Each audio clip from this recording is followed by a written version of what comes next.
स्वागत है आप सभी का हमारे YouTube चैनल नर्सिंग ज्ञान कोर्स में। मेरा नाम है चंदन और आप देखना शुरू कर चुके हैं जीएनएम फर्स्ट ईयर और थर्ड ईयर वालों के लिए कम्युनिटी हेल्थ से कुछ इंपॉर्टेंट जो परीक्षा की दृष्टि से महत्वपूर्ण होने वाले हैं वैसे क्वेश्चंस के सीरीज को।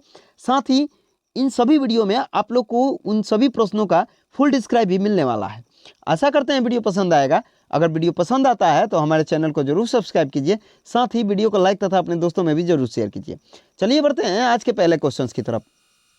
आज का जो पहला क्वेश्चन है वो है हिंद कुष्ठ निवारक संघ। ठीक है, जो हिंद कुष्ठ निवारक संघ है उसी को हम लोग देखने वाले हैं। अभी तक हम लोग जो भी अभी क्वेश्चन देख रहे हैं लगातार पिछले 2-3 वीडियो से, उसमें हम लोग कुछ जो इनवॉलेंट्री ग्रुप होता है उसी को हम लोग डील कर रहे हैं या देख रहे हैं। ठीक है, जिसमें पिछले वीडियो में हम लोगों ने WHO वगैरह के बारे में देखा था। ठीक है, आज हम लोग देखेंगे हिंद कुष्ठ निवारक संघ का। तो इसकी स्थापना जो है वो 1950 में होती है और यह जो होती है एक पुरानी तथा प्रतिष्ठित स्वैच्छिक स्वास्थ्य एजेंसी है जिसका कार्य पूरी तरह से कुष्ठ रोगियों के उपचार एवं पुनर्वास तथा कुष्ठ रोगों देश को उन्मूलन करना है। ठीक है, यानी कुष्ठ रोग से देश का पूरी तरह से उन्मूलन करने के लिए यह समर्पित है। ठीक है, तो इसकी जो शुरुआत है यानी हिंद कुष्ठ निवारक संघ की शुरुआत है वो 1950 में हुई थी, जो एक प्रतिष्ठित स्वैच्छिक पुरानी स्वास्थ्य एजेंसी है जिसका मेन उद्देश्य कुष्ठ रोग को, ठीक है, देश से पूरी तरह से उन्मूलन करना है। ठीक, ये जो एजेंसी है उसका मुख्यालय नई दिल्ली में है। इसके अंतर्गत कौन कौन सी गतिविधियां अपनाई जाती हैं? तो पहला, यह संघ विभिन्न लेप्रोसी होम्स तथा क्लिनिक को कुष्ठ रोग विरोधी स्वास्थ्य सेवाओं के प्रभावी तरीके से संचालन हेतु आर्थिक सहायता प्रदान करती है। यानी जो भी लेप्रोसी होम या क्लिनिक हैं जिनका कुष्ठ रोग विरोधी स्वास्थ्य सेवाएं वहाँ पे संचालित होती हैं, उनको संचालन हेतु ये जो संगठन है वो सहायता प्रदान करती है पैसा वैसा देके। ठीक है, साथ ही ये जो संगठन है वो लोगों में कुष्ठ रोग संबंधी जो जानकारियां हैं या जागरूकता है उसको उत्पन्न करती है। साथ ही ये कुछ फंड भी इकट्ठा करती हैं ताकि लेप्रोसी शील्ड का उत्पादन और वितरण किया जा सके। यानी लेप्रोसी से जो भी निवारण है उसके लिए ये कुछ फंड का इकट्ठा करती है ताकि लेप्रोसी शील्ड का उत्पादन और वितरण किया जा सके। साथ ही यह संगठन जो होती है, यह संघ है, विभिन्न प्रकार की सामग्रियों के माध्यम से लोगों को स्वास्थ्य शिक्षा प्रदान कर उनमें कुष्ठ रोग यानी लेप्रोसी के जो रोग हैं उसके फैलने के तरीके, कारण, रोकथाम तथा नियंत्रण के उपाय, उपचार पद्धतियां आदि के बारे में जागरूकता उत्पन्न करती है। साथ ही इस संघ के द्वारा प्रतिवर्ष 30 जनवरी को लोगों में कुष्ठ रोग के प्रति जागरूकता उत्पन्न करने के उद्देश्य से एंटी लेप्रोसी डे मनाया जाता है। यानी 30 जनवरी को एंटी लेप्रोसी डे ये संघ मनाती है, जिसके थ्रू जो भी इससे संबंधित कारक है या फैलने के तरीके हैं, रोकथाम तथा नियंत्रण के उपाय हैं, उपचार पद्धतियां हैं, इसके बारे में जन जन तक जागरूकता उत्पन्न करती है। ठीक है, साथ ही इस संघ के द्वारा बेहतर स्वास्थ्य सेवाओं के लिए स्वास्थ्य कार्यकर्ताओं तथा फिजियोथेरेपिस्ट के लिए प्रशिक्षण कार्यक्रम भी चलाया जाता है। और इस संघ द्वारा कुष्ठ रोग विरोधी स्वास्थ्य देखभाल की गुणवत्ता में सुधार हेतु विभिन्न अनुसंधान कार्य भी किए जाते हैं। यह संघ कुष्ठ रोग के संबंध में लोगों में जागरूकता उत्पन्न करने के लिए प्रदर्शनी का भी आयोजन करती है। ठीक है, तो ये कुछ हो गए जो हिंद कुष्ठ रोग संघ है उसका कुछ मेन गतिविधियां। अब हम लोग आगे बढ़ेंगे अगला जो संघ है या मंडल है उसके तरफ, जिसमें हम लोग आज देखेंगे दूसरा केंद्रीय समाज कल्याण मंडल यानी सेंट्रल सोशल वेलफेयर, जिसकी स्थापना 1953 में हुई थी। ये भी एक स्वैच्छिक संगठनों का उदाहरण है जिसमें महिलाओं तथा बच्चों के विकास हेतु सामाजिक गतिविधियां को बढ़ावा दिया जाता है।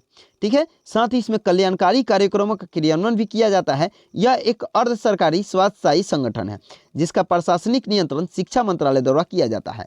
ठीक है, केंद्रीय समाज कल्याण मंडल जो है उसकी स्थापना 1953 में हुई थी। इसका मेन उद्देश्य जो है वो स्वैच्छिक संगठनों के द्वारा महिलाओं तथा बच्चों के विकास हेतु समाज कल्याण गतिविधियों का बढ़ावा देना, साथ ही कल्याणकारी कार्यक्रमों का क्रियान्वयन करना है। यह एक अर्ध सरकारी यानी सेमी गवर्नमेंट स्वास्थ्यशाही संगठन है जिसका प्रशासनिक नियंत्रण शिक्षा मंत्रालय द्वारा किया जाता है। यानी सेंट्रल लेवल पर जो भी शिक्षा मंत्रालय है उसके द्वारा ही इसका देखरेख किया जाता है।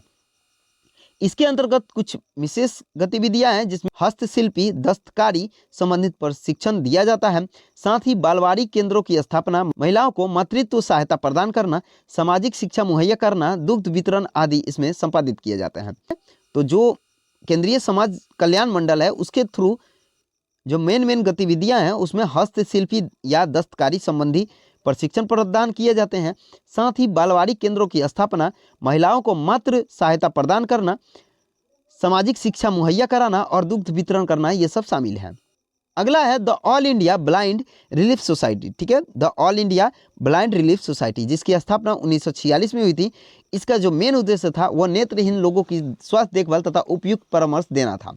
ठीक है, the all India blind relief society की स्थापना 1946 में हुई थी, जिसका मेन उद्देश्य नेत्रहीन लोगों से संबंधित था, जिसमें उनके स्वास्थ्य देखभाल तथा उपयुक्त परामर्श को देना या सहारा प्रदान करना था।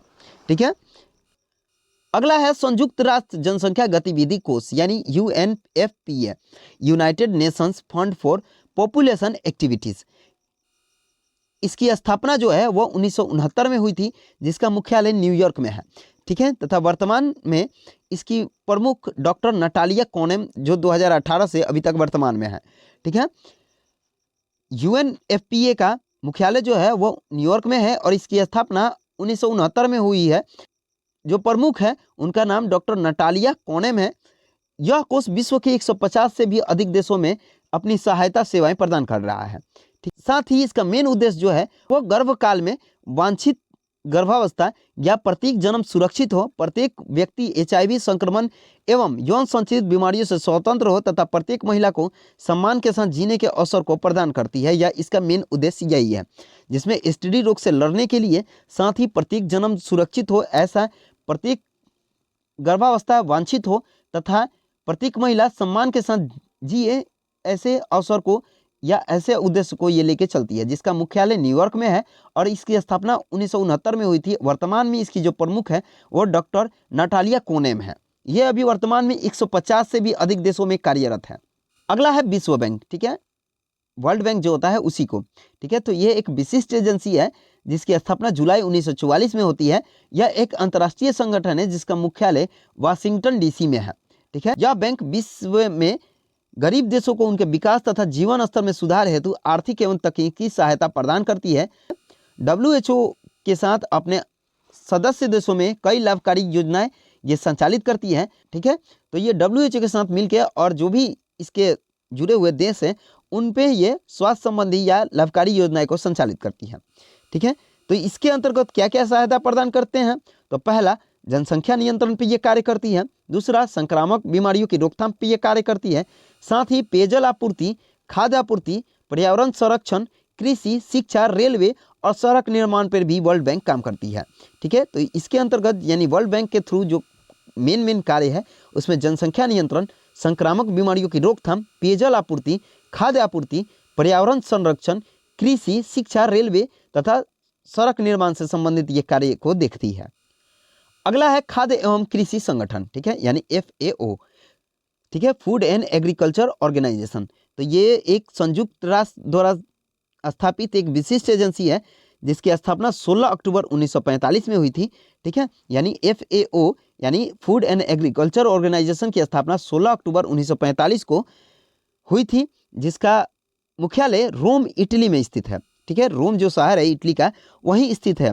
ठीक है, साथ ही अभी जो है इसमें 197 देश इसके सदस्य हैं। साथ ही जो 2018 तक इसके महानिदेशक थे वो जोस ग्रेजियानो डे सिल्वा थे। ठीक है, इसकी स्थापना जो है यानी FAO food and agriculture organisation की स्थापना 16 अक्टूबर 1945 में होती है, जिसका मुख्यालय रोम इटली में है। अभी वर्तमान में 197 देश इसके सदस्य हैं। इसके वर्तमान में महानिदेशक जो हैं वो जोस ग्रेजियानो डे सिल्वा 2018 में मनोनीत हुए थे। ठीक है, इसका मेन उद्देश्य सभी को खाद्य सुरक्षा व पोषण उपलब्ध कराना, साथ ही ये कृषि, वन उत्पादन तथा मछली उत्पादन में भी वृद्धि करना, साथ ही उनको तकनीक तथा आर्थिक सहायता उपलब्ध कराना शामिल है। अगला है संयुक्त राष्ट्र विकास कार्यक्रम यानी UNDP। ठीक है, जिसकी स्थापना 1 जनवरी 1966 में हुई थी और इसका जो मुख्यालय है वो न्यूयॉर्क USA में स्थित है। ठीक है, अभी वर्तमान में जो है इसके प्रमुख एचिम स्टेनर हैं। इसका मेन उद्देश्य जो है वो विभिन्न सामाजिक तथा आर्थिक क्षेत्र जैसे समाज कल्याण, स्वास्थ्य, समाज कल्याण, शिक्षण एवं प्रशिक्षण, कृषि, उद्योग, पर्यावरण संरक्षण, आपदाओं की रोकथाम तथा प्रबंधन करना इसमें शामिल लेते हैं। ठीक है, UNDP का मुख्यालय जो है वो न्यूयॉर्क USA में स्थित है। साथ ही इसकी स्थापना 1 जनवरी 1966 को हुई थी। ठीक है, जो इसके अभी वर्तमान में प्रमुख है वो एचिम स्टेनर है। वर्तमान में अभी इसके जो अस्थायी सदस्य हैं वो 177 अस्थायी देश है। ठीक है, साथ ही इसका जो मेन कार्य है वो स्वास्थ्य, समाज कल्याण, शिक्षण एवं प्रशिक्षण, कृषि, उद्योग, पर्यावरण संरक्षण, आपदाओं की रोकथाम तथा प्रबंधन आदि शामिल है। अगला है इंडियन रेड क्रॉस सोसाइटी। ठीक है, बहुत ज़्यादा इंपॉर्टेंट है, रिपीटेड क्वेश्चन है। ठीक है, तो इसीलिए इसको ध्यान में रखिएगा लोग। ये एक मानवतावादी स्वैच्छिक एजेंसी है जो बीमारियों के रोकथाम, स्वास्थ्य के उन्नयन तथा प्राकृतिक आपदाओं के दौरान जरूरतमंद लोगों को स्वास्थ्य सेवाओं के उपलब्ध कराने से संबंधित है। ठीक है, यानी इसका मेन उद्देश्य जो है वो किसी आपदा या बीमारियों की रोकथाम, स्वास्थ्य की उन्नयन तथा आपदाओं के समय या युद्ध के समय जरूरतमंद लोगों को स्वास्थ्य सेवाएं प्रदान करना इसका मेन उद्देश्य है। ठीक है, इसकी स्थापना जो है वह 1920 में हुई थी। ठीक है, अभी वर्तमान में हमारे देश में इसकी लगभग 700 से भी अधिक शाखाएं मौजूद है जो स्वास्थ्य सेवाएं को लोगों तक पहुंचा रही है। ठीक है, आज के लिए बस इतना ही है। आशा करते हैं वीडियो पसंद आया होगा। अगर वीडियो पसंद आया है तो हमारे चैनल को जरूर सब्सक्राइब कीजिए, साथ ही वीडियो को लाइक तथा अपने दोस्तों में भी जरूर शेयर कीजिए। अगर आप इस वीडियो से संबंधित पीडीएफ को देखना चाहते हैं तो हमारे डिस्क्रिप्शन बॉक्स में लिंक मौजूद है जिस पे आप टाइप करके पीडीएफ को देख सकते हैं। मिलता है नेक्स्ट वीडियो में, तब तक के लिए धन्यवाद।